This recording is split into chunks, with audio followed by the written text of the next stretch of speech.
Welcome all of my dear students in Sri Digambar Institute of Technology, Dosa. My dear students, myself Mulchan Taylor and I am the HOD of Applied Science in Sri Digambar Institute of Technology.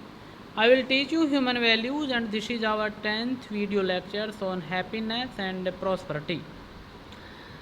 Dear students, you know about the happiness. What is the happiness?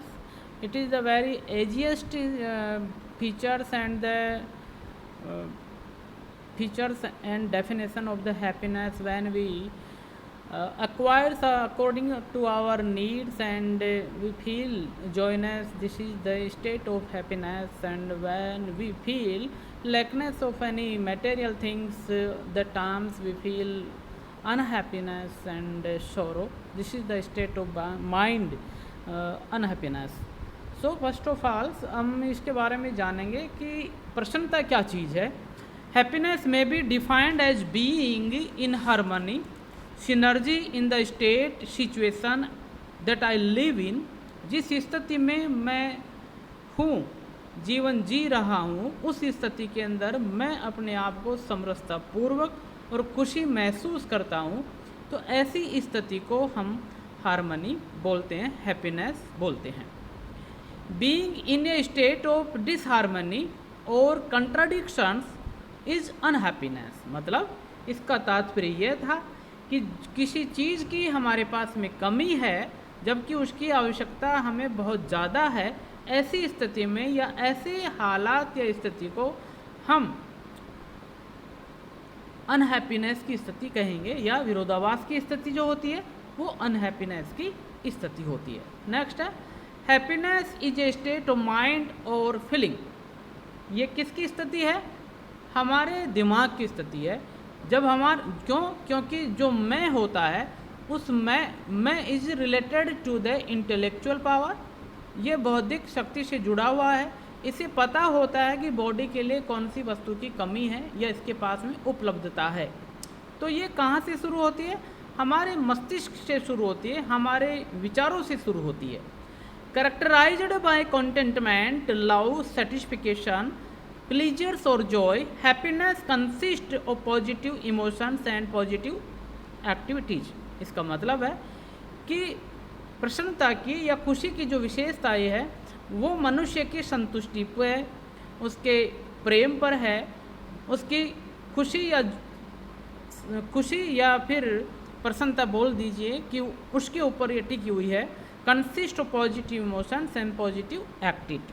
तथा किस पर आधारित है? ये सकारात्मक सोच और भावनाओं के ऊपर ये आधारित है. Thus freedoms from distress. इस प्रकार से हम इसको यूँ भी परिभाषित कर सकते हैं, जब व्यक्ति हर प्रकार के दुख दर्दों से दूर रहता है तो वह खुश है. Inner peace etcetera leads to happiness. It is state of mind where we feel जॉयनेस.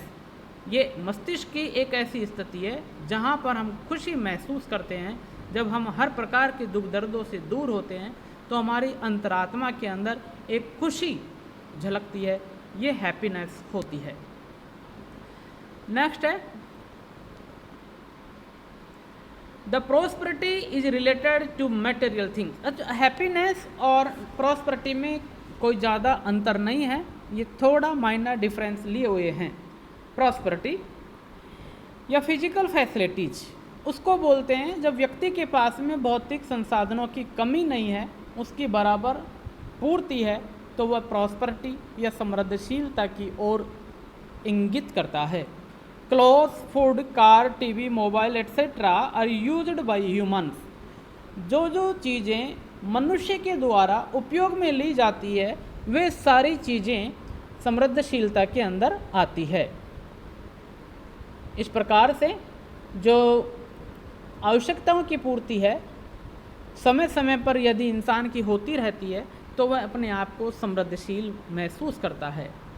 Physical things are needed to take care of the body. जो भौतिक वस्तुएं हैं, संसाधनों की जो चीज़ें हैं, वे किस काम आती है? वे हमारे शरीर की रक्षा के लिए काम में आती है. Fulfilment of these needs of the body adequately max one prosperous. जब व्यक्ति की या बॉडी या शरीर की आवश्यकताओं की पूर्ति प्रॉपर मात्रा में हो जाती है, तो ऐसी स्थिति के अंदर वो व्यक्ति अपने आप को समृद्धशील महसूस करता है। Thus the feelings of having or making available more than required physical facility is prosperity. इस प्रकार से जब हमारे पास में भौतिक संसाधनों की पूर्ति की उपलब्धता महसूस होती है तो व्यक्ति समृद्धशील महसूस करता है। A person can be prosperous only if there is limit to the need for physical facility. एक ऐसी स्थिति भी है जहाँ पर व्यक्ति अपने आप को समृद्धशील तभी महसूस करता है जब उसके पास में भौतिक संसाधनों की आवश्यकता वो भी एक सीमित दायरे में हो और वो पूरी हो जाती है, तो ऐसी स्थिति को समृद्धशीलता कहते हैं। If there is no limit, वैसे व्यक्ति की आवश्यकताओं की सीमा नहीं होती। Then whatsoever be the availability, जो भी कुछ उसके पास उपलब्ध होती है, the feeling of prosperity can't be assured. तो इस प्रकार से उसकी समृद्धशीलता की जो भावना है वो कांट बी एश्योर्ड, इस बात से एकीकृत या विश्वस्त नहीं हो सकती कि वो व्यक्ति समृद्धशील की स्थिति में है। क्यों नहीं होती वो देखते हैं। The physical facilities are the needs of the body. जहाँ तक बात होती है हमारे भौतिक संसाधनों की, सुविधाओं की, वे हमारे शरीर की आवश्यकता के लिए ज़रूरी है। And there needs is limited. और जब हमने पिछली अध्यायों के अंदर भी देखा, वीडियो में भी, कि शरीर की आवश्यकताओं की जो वस्तुएं हैं उनकी मात्रा सीमित दायरे में होती है। एंड क्वांटिटी, तथा मात्रात्मक और सीमित दायरे में होती है। Thus one can limit these needs and evaluate. इस प्रकार से हर कोई व्यक्ति अपने इस भौतिक संसाधनों की, सुविधाओं की आवश्यकता की सीमितता का ज्ञान कर सकता है और उस प्रकार से मूल्यांकन करके अपने आप को समृद्धशील महसूस कर सकता है। नेक्स्ट, तो ये था हमारा प्रॉस्परस एंड हारमोनियस के अंदर। प्रॉस्पेरिटी को फिर हम इस तरह से भी हम काम कर सकते हैं।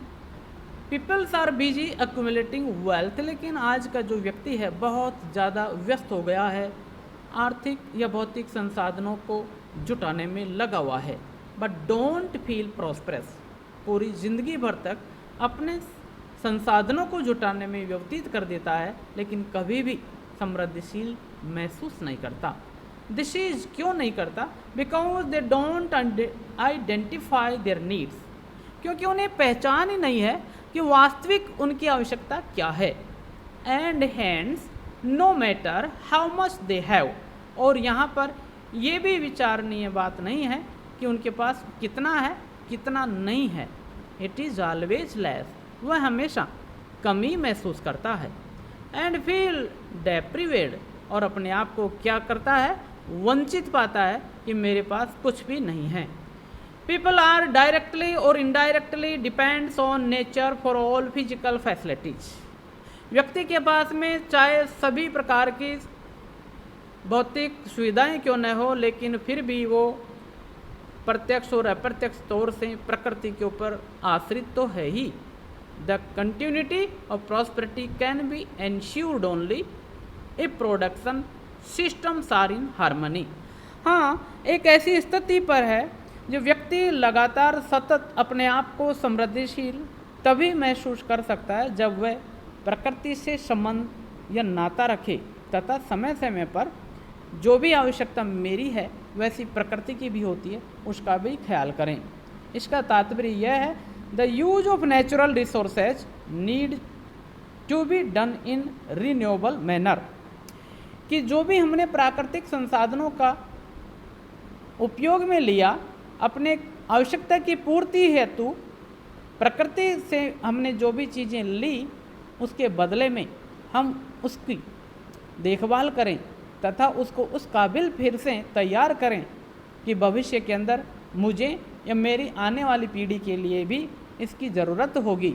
ये ध्यान में रख कर के उसका पालन पोषण और देखभाल करनी चाहिए। For this one has to use appropriate technology so that the human needs are satisfied and nature is also enriched.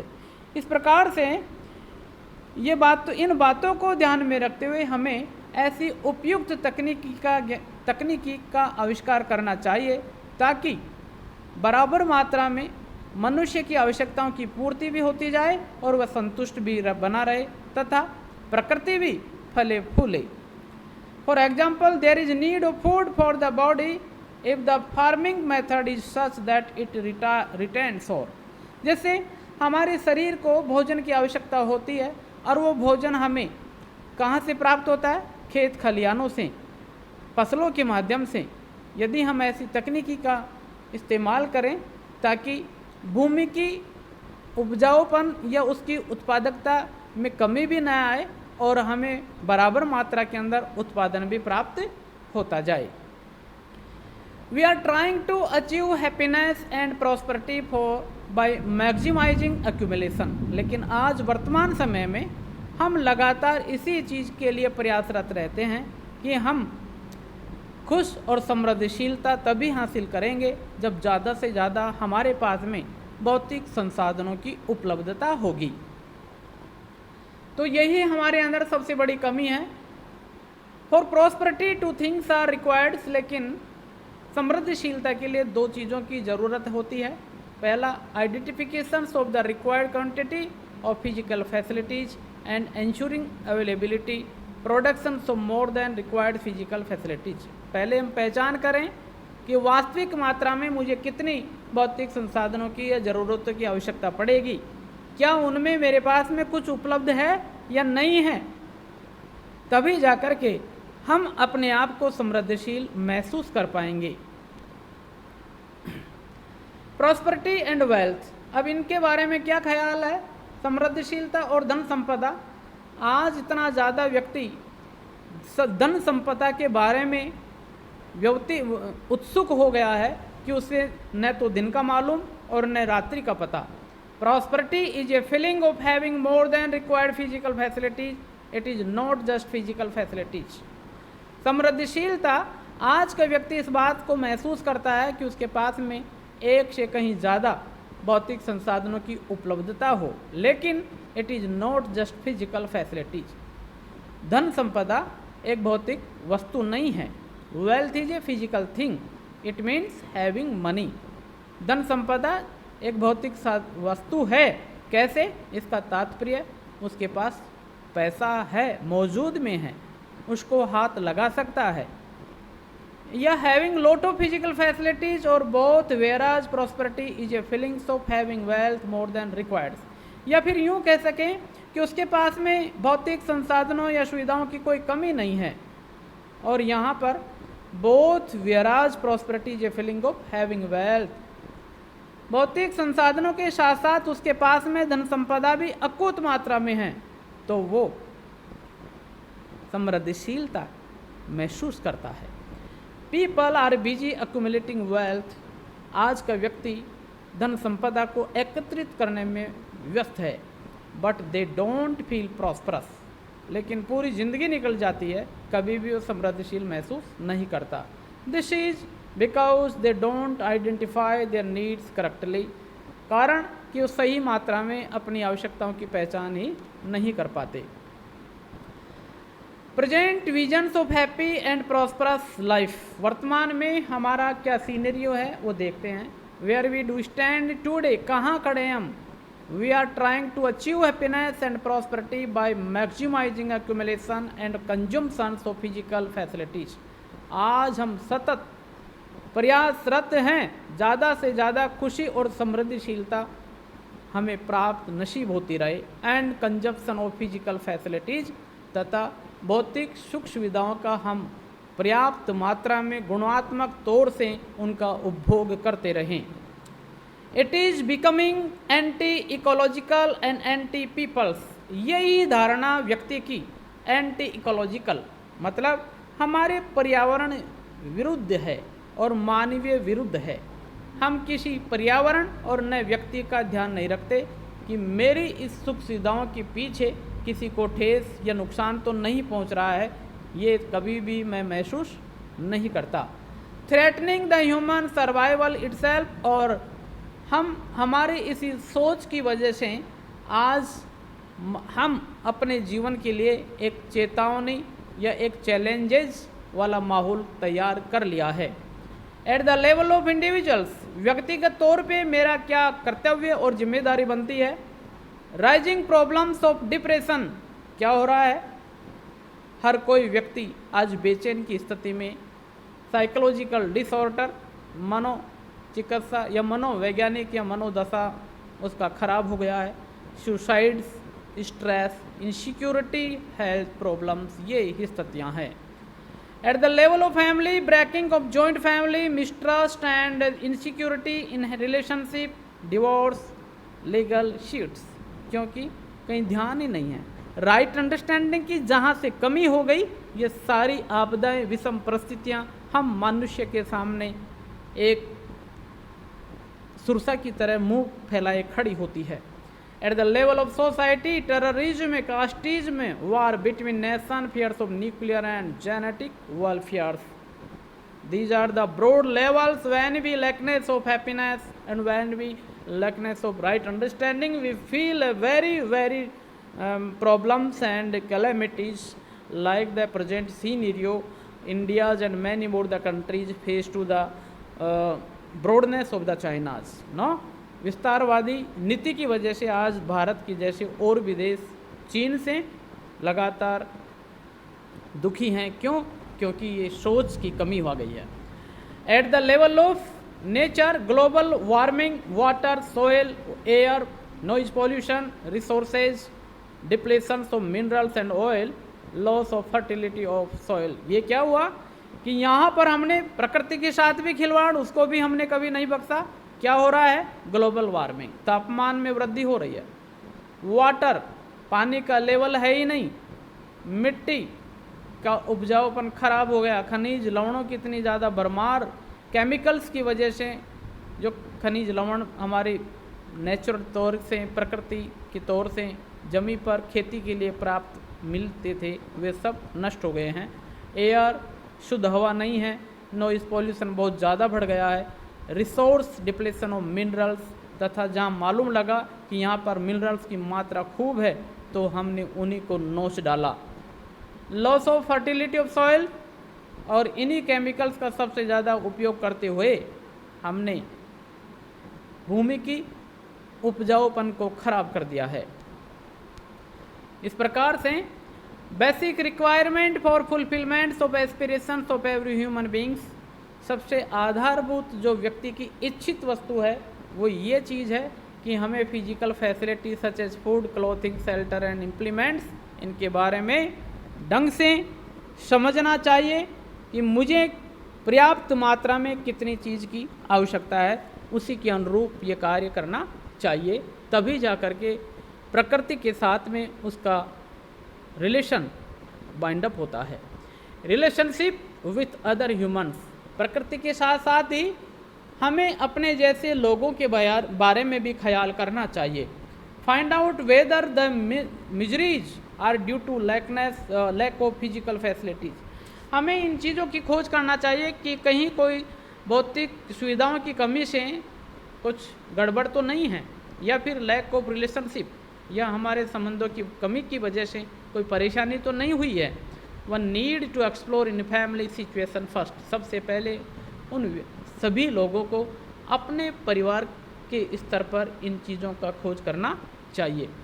One may B acquiring a lot of physical facilities और बिजी इन एंज्योरिंग रिलेशनशिप, तथा one में भी लोग ये भी हो सकते हैं कि ज़्यादा से ज़्यादा अपने भौतिक सुविधाओं को जुटाने में व्यस्त रहते हैं, या फिर busy ensuring relationship. Large part of problems are due to lack of relationship, ये हम पता ही नहीं है कि हम रिलेशनशिप हमारे साथ में बाउंड अप है या नहीं है, लेकिन हम जाते रहते हैं, पता ही नहीं चलता कि प्रकृति हमें कौन सी चीज़ें उपलब्ध करवाती है, परिवार के अंदर कौन सी चीज़ों की कमी है या नहीं है, पर हम अपने भौतिक संसाधनों को जुटाने में व्यस्त रहते हैं और इन प्रेम प्रकृति परिवार में किस तरह का स्नेह होना चाहिए, उन सब को हम अनदेखा कर देते हैं, जिसके कारण क्या होता है, जॉइंट फैमिलीज ब्रेकनेस हो जाते हैं।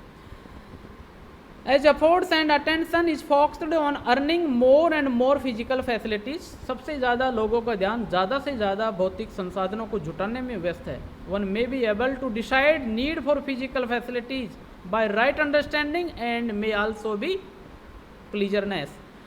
सबसे ज़रूरत की जो बात है, आवश्यकता है कि मनुष्य के अंदर एक अच्छी सोच होनी चाहिए, तभी जाकर के वह निश्चय कर पाएगा वास्तविक तौर से उसकी भौतिक संसाधनों की आवश्यकता है क्या। जब वो पहचानेगा तभी जाकर के इन चीज़ों के ऊपर गौर करेगा। नेक्स्ट है basic requirement for fulfilment of human aspiration. कौन सी ऐसी वास्तविक चीज़ें हैं जिसकी हम पूर्ति अच्छी तरह से कर सकते हैं। राइट अंडरस्टैंडिंग, राइट अंडरस्टैंडिंग, हमारे अंदर अच्छी सोच होनी चाहिए। Is needed in my self, सबसे ज़्यादा ज़रूरत है खुद के ऊपर। पहले खुद सुधरे तब जाकर के हम दूसरे लोगों के बारे में बातें करें। I need to study myself, सबसे ज़्यादा आवश्यकता है कि मैं अपना खुद का अध्ययन करूं कि मेरे अंदर कौन से विचारों की कमी है, संस्कारों की कमी है। The human being and the entire existence of which I am a part. जब हम बात करते हैं मनुष्य प्राणियों की कि उसके अंदर ये कमी है, तो मैं भी एक मनुष्य प्राणियों का एक हिस्सा हूँ। तो सबसे पहले मैं अपने बारे में आत्म परीक्षण करूं और तलाशूं कि कहाँ पर कमी है। रिलेशनशिप, म्यूचुअल हैप्पीनेस, ये भी देखें कि मेरा और लोगों या और अवस्थाओं के साथ में, जो कि there are 4 types of the unit in the earth, bio plants, animal, materials and human beings, इनके साथ में मेरे संबंध कैसे हैं, इनके साथ में पारस्परिक खुशियाँ हैं या नहीं है। We are in relationship with peoples other human being. तो ये खुद को तलाशना होगा कि वाकई मेरा प्रकृति से, अन्य अवस्थाओं, भौतिक अवस्थाओं से किस प्रकार के विचार या सोच है। फिजिकल फैसिलिटी, म्यूचुअल प्रॉस्पेरिटी, इसमें भी यह होना चाहिए कि सब कुछ मेरे पास में नहीं होना चाहिए, मेरी आवश्यकता की पूर्ति हो गई, दी बेस्ट है।